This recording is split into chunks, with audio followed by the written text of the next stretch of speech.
قذاب فائز عیسیٰ میں شہید میر عبدالخالق لانگو کا بیٹا ہوں، اگر غلط ہوا تو معافی مانگوں گا۔ میر خالد لانگو نے بیورو چیف نثار بلوچ کو انٹرویو دیتے ہوئے کیا کہا، مزید دیکھتے ہیں ان کی زبانی۔ جی بہت شکریہ آپ کا۔ میں تو صبح سے تمام میڈیا ہاؤسز، تمام چینلز پہ جو آج محترم عالیجہ قاضی القضاء صاحب فائز عیسیٰ صاحب نے جو میرے بارے میں ریمارکس دیے ہیں وہ سارے چینلز چلا بھی رہے ہیں، اور مجھے تو میں بہت سارے بڑے بڑے اینکرز کو بھی میسج اور کال کر رہا ہوں کہ بھائی میرا بھی پوائنٹ آف ویو سنیں، لیکن چونکہ ہمارے ملک کا قانون ہی ایسا ہے کہ مائٹ از رائٹ، جس کی لاٹھی اس کی بینس، لیکن ایسا نہیں ہونا چاہیے۔ بہرحال آپ کی مہربانی کہ آپ آئے، پتہ نہیں آپ بھی چلائیں گے یا نہیں چلائیں گے۔ دیکھیں، گزارش یہ ہے کہ قانون سب کے لیے برابر ہونا چاہیے، عزت نفس سب کی ہے۔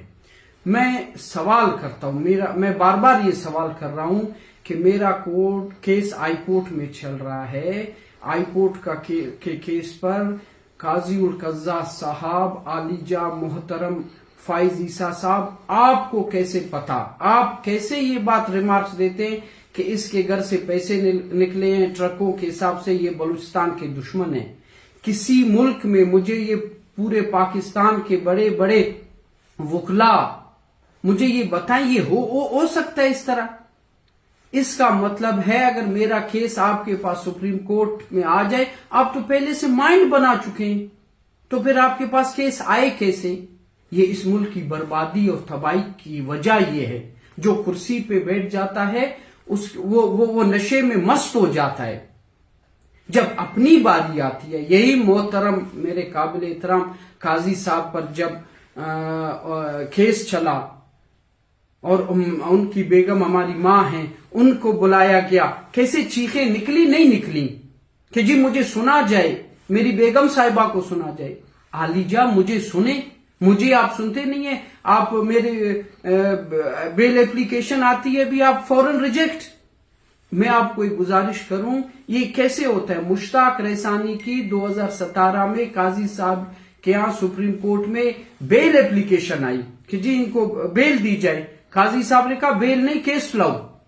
یہ ہو سکتا ہے؟ آپ پہ بیل کی اپلیکیشن لگی، آپ ان کی بیل ہاں یا نہ کر دیں۔ انہوں نے کہا بلاؤ، یہ کیسے اس نے پلی بارگین کیا ہے؟ نیب کا قانون ہے، ملک کا قانون ہے، سب پلی بارگین کرتے ہیں۔ انہوں نے کہا نہیں، مشتاق کی پلی بارگین کینسل کر دو۔ یہ طریقہ ہے کوئی؟ یہ اس طرح ہوتا ہے کسی بھی ملک میں؟ آپ مجھے بتائیں، اس طرح تو نہیں ہوتا۔ اب گزارش یہ کہ آپ کے کورٹس نے فیصلے کیے ہیں، آپ ذوالفقار علی بھٹو صاحب کا کیس آپ نے ری اوپن کیوں کیا ہے؟ غلط فیصلے دیے جناب والا۔ آپ یہ میں تو اب گزارش یہ کروں گا کہ جب تک، اب میں آپ کو ایک مثال دیتا ہوں جی، بلوچستان ہائی کورٹ میں جو 426 کی بلوچستان ہائی کورٹ نے میری اپلیکیشن ریجیکٹ کی ہے، سیم یہی 426 کی اپلیکیشن ہمارے یہاں سیکرٹری ہیں عمران گچکی صاحب اور علی گل کرد صاحب، ان کو سزا ہوئی نیب کورٹ سے، وہ جیل میں تھے، انہوں نے 426 کی اپلیکیشن لگائی کہ جی ہماری یہ ججمنٹ سسپینڈ کر کے ہمیں بیل دے دے تاکہ آگے ہائی کورٹ میں ہمارا ٹرائل چلتا رہے۔ Chief justice Balochistan high court نے دونوں کی، جیل میں تھے دونوں کی ججمنٹ سسپینڈ کر دی، دونوں کو بیل دے دی، اور وہ ابھی بھی سرو کر رہے ہیں ایسے سیکرٹری، کیونکہ لا ہے، قانون ہے۔ یہ اچھا فیصلہ تھا، ان کو انصاف ملنا چاہیے۔ جب تک سپریم کورٹ کوئی فیصلہ نہ کرے، ہائی کورٹ سپریم کورٹ ان کا حق ہے، ان کے ساتھ انصاف کیا گیا۔ یہی چیز خالد لانگو جب مانگتا ہے بلوچستان ہائی کورٹ سے، تو روزی خان بڑے صاحب اور سواتی صاحب کہتے ہیں فارغ۔ بھائی کیوں؟ ایک ہائی کورٹ، ایک عدالت، ایک ملک میں اس طرح کیوں ہو رہے؟ دیکھیں، گزارش یہ جب اپنی باری آتی ہے نا، اپنی باری آتی ہے، میں آج پورے میڈیا چینلز میں چل رہے کہ جی خالد لانگو کے گھر سے چیف جسٹس عالیجہ صاحب نے کہا کہ ٹرکوں کے پیسے نکلے ہیں، پیسے ٹرکوں میں نکلے ہیں، اور میرے مخالفین، میرا پولیٹیکل کیریئر، اس کو میرے مخالفین استعمال کر رہے ہیں، ڈیمیج کیا میری شخصیت کو، میرے کردار کو۔ تو کوئی ملک میں قانون ہو، چیف جسٹس صاحب سے پوچھے،